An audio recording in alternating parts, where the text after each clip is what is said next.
बिस्मिल्लाहिर्रहमानिर्रहीम, अस्सलाम वालेकुम। आप अच्छी तरह जानते हैं कि कल जो भारत ने नागालैंड के अंदर तमाशा किया, क्योंकि वो भारत का हिस्सा कभी था ही नहीं, और इन्होंने जिस प्रॉमिस पर नागालैंड को साथ मिलाया था, ये प्रॉमिस जब भारत बना उस वक्त से लेकर आज तक वहाँ पर आज़ादी की तहरीकें चल रही है।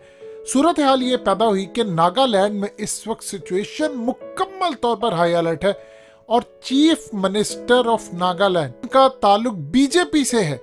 उन्होंने मोदी सरकार को कहा है कि फौज ने जो यहाँ पर हरकत की है, इसके बाद यहाँ से इनको हटा दें, नहीं तो मामला काफ़ी ख़राब होंगे।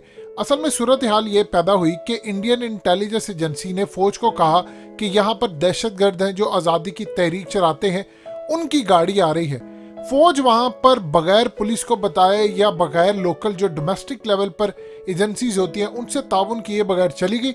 वहाँ पर जब गाड़ी आई तो वहाँ पर पता ये चला कि आम लोग थे।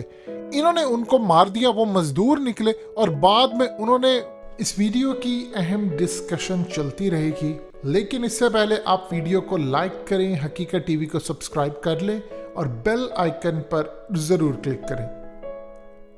फौज पर हमला कर दिया, इनके कमांडोज फौजी मारे गए, गाड़ियां जला दी, और अब मामला इस वक्त खतरनाक हो गया। खतरनाक क्यों? क्योंकि उनके चीफ मिनिस्टर ने इस वक्त, आप देख सकते हैं आपके सामने, आपकी स्क्रीन पर मनाजिर चल रहे हैं, कि उन्होंने वहां पर जाकर उनकी जो आखिरी रस्मात थी वो अदा की, और गुस्सा इतना पाया जाता है कि उन्होंने कहा है कि फौरी तौर पर फौज को यहां से चलता करें, क्योंकि यहाँ पर अगर फौज रहती है तो लोग फौज को मार देंगे। उसकी रीजन क्या है? देखिए, arm forces special power act, ये भारत के अंदर AFSPA एक लॉ होता है जिसके अंदर पावर्स दी गई हैं फौज को कि वो किसी भी वक्त नागालैंड के अंदर ऑपरेशन कर सके। अब नागालैंड वो एरिया है जहाँ पर ऑलरेडी आज़ादी की तहरीकें चल रही हैं। जिस तरह भारत ने BLA को खड़ा किया बलूचिस्तान में, लेकिन BLA की तहरीक उस लेवल की नहीं है जो नागालैंड में। नागालैंड में उन्होंने अपना तराना, अपना झंडा ओपनली वो सारा कुछ करते हैं। वो कहते हैं हम अलग से हैं। और ये जो नागालैंड आता है वो असल में उन्हीं 7 सिस्टर रियासतों में आता है जिसको हम चिकन नेक कहते हैं। अब चिकन नेक वो एरिया है जो काट दिया जाए तो भारत के तकरीबन 4.5 करोड़ लोग अलग हो जाएं। चाइना ने इसको काटना है। अब असल में आप इनकी शक्लें देखेंगे, नागालैंड वाले इनके चीफ मिनिस्टर को देखें, ये आपको चाइनीज इनमें कट नजर आता है। यानी असल में ये पीछे से सारा एक ही तहजीब है। और आगे आकर कुछ भारत के अंदर चले कि चाइना अगर जो बात कहता है कि ये हमारे ही लोग हैं, चाहे वो म्यांमार के हों या फिर आगे चाइनीज, ये सारे उनसे ताल्लुक रखते हैं, पुरानी तहजीबों के हैं, जिस तरह ताइवान है। तो इस सूरत हाल के अंदर चाइना डिमांड ये करता है कि इसके साथ जो इलाका लगता है अरुणाचल प्रदेश, जिसको वो साउथ तिब्बत कहते हैं, वो तो वो कहते हैं उनका। अब ये नागालैंड जो एरिया है वो आज़ादी मांगता है भारत से। असल में ये पहले आज़ाद था, और भारत में जब शमूलियत इख्तियार हुई तो उन्होंने यहाँ पर बहुत सारे मामला इनको बताया, हम आपको ये करेंगे वो करेंगे। लेकिन जब आज़ादी के बाद वो वादे पूरे नहीं हुए तो वहाँ पर आज़ादी की तहरीकें चल गई। जब तहरीक के उरूज पर पहुँच गई, इन्होंने इनको कभी ज़िंदगी के अंदर फैसिलिटीज़ नहीं दी, ना फैसिलिटेट किया। उसकी रीज़न क्या थी कि अगर ये लोग बहुत ज़्यादा आगे बढ़ गए तो ये खुद आज़ाद हो जाएंगे, इनको दबा कर रखो, इन पर हुकूमत करो। अब मामला कुछ इस तरह सामने है कि अब नागालैंड मांग रहा है आज़ादी। अब भारतीय फौज ने अगर 1-2 वाक़े और ऐसे कर दिए तो पूरे नागालैंड में आग लग जाएगी। इस वक्त नागालैंड के अंदर इतना खून सवार है लोगों पर कि वो कहते हैं कि किसी तरह अगर कोई फौज का बंदा सामने आ गया तो हम इसको मार देंगे। यानी पहले तो ये सूरत हाल थी कि जो आज़ादी की तहरीकें मांग रहे थे वो भारतीय फौज के खिलाफ थे।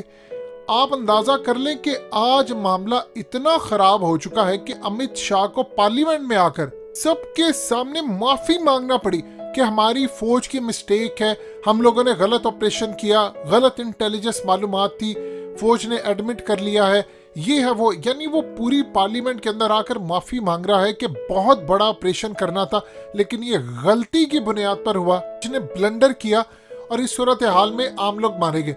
अब आप जरा अंदाजा कर लीजिए, तो आपने आम लोग मारे, दूसरा जब गांव वालों ने आप पर हमला किया आपने 6 बंदे और भी वहां पर मार दिए।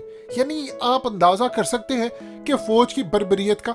अब वहां पर पूरी तहरीक उठ चुकी है, वहां अब आज़ादी की तहरीक, और चाइना खुश है। देखिए इनके साथ लगता है म्यांमार, और म्यांमार के अंदर आप जानते हैं कि सूची को जेल में भेज दिया उन्होंने। जो मिलिट्री ने टेक ओवर किया, यूरोप, इंडिया और अमेरिका इल्जाम लगाता है कि उसको चाइना की बैक है। अब सूची वो थी जो वहां पर प्रॉब्लम क्रिएट करी थी, भारत की राह हमवार करी थी, उनकी मिलिट्री के साथ मुआहदे हो रहे थे, चाइना के खिलाफ वो मुआहदे जा रहे थे, उसको कैंसिल करने की कोशिश करी जो उनकी मिलिट्री ने किए। अब वहां पर मामला यह है कि उसके असरात बहुत ज्यादा नागालैंड पर आते हैं। अब यहां पर भी डिमांड हो रही है कि जो चीफ मिनिस्टर हैं इस वक्त, वो असल में बीजेपी के चीफ मिनिस्टर हैं, इनको रिमूव किया जाए और इनकी जगह आज़ादी की तहरीक जो चल रही है वहां पर लोगों को लेकर आ जाए। अब उनकी फौज के खिलाफ ऑलरेडी भारत के अंदर है बहुत ज्यादा नफरत। देखिए पाकिस्तान से इन्होंने मार खाई, अभिनंदन का मामला आपके सामने है। अब वहां पर आवाजें उठ रही हैं। अभी तक सूरत हाल ये है कि आसिफ गफूर ने पाकिस्तान के हवाले से जो उनके सामने बात रखी वो आज भी अल्फाज भारतीयों को याद है। वो अलग बात है कि अपनी खिफत मिटाने के लिए वो बात करते हैं। उन्होंने जब ये बात कही थी कि देखिए हमारे तो अमेरिका से जैसे भी ताल्लुकात हैं, आप लोगों के तो अच्छे ताल्लुकात हैं उनके साथ, तो आप एक काम कीजिए, अमेरिका को सिर्फ इतना कह दें कि हमारा एक F-16 तबाह हुआ है, एक रिपोर्ट जारी कर दें, फिर हम देखेंगे क्या होता है।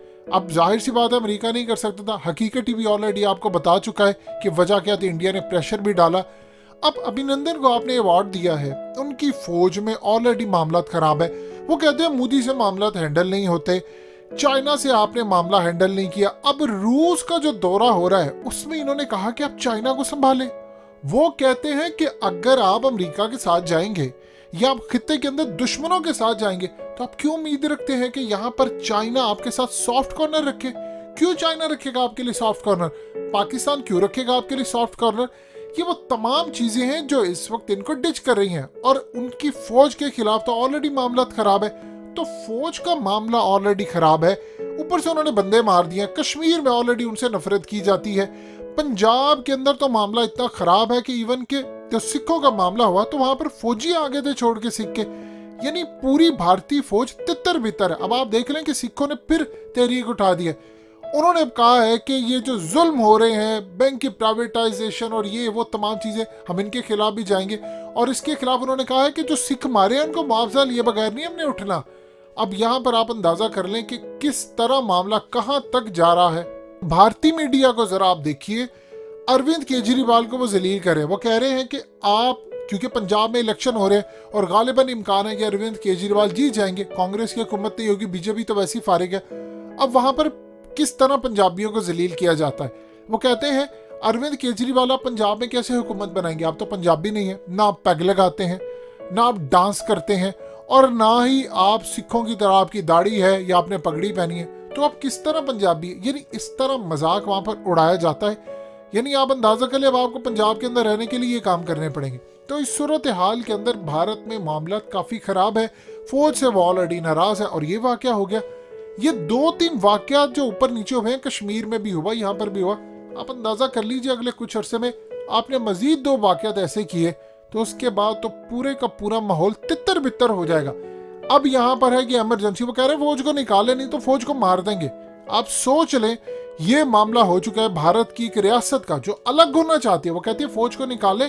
उनके चीफ मिनिस्टर जो बीजेपी से ताल्लुक रखते हैं उन्होंने कहा निकाल दे, नहीं तो फौज को नुकसान होगा।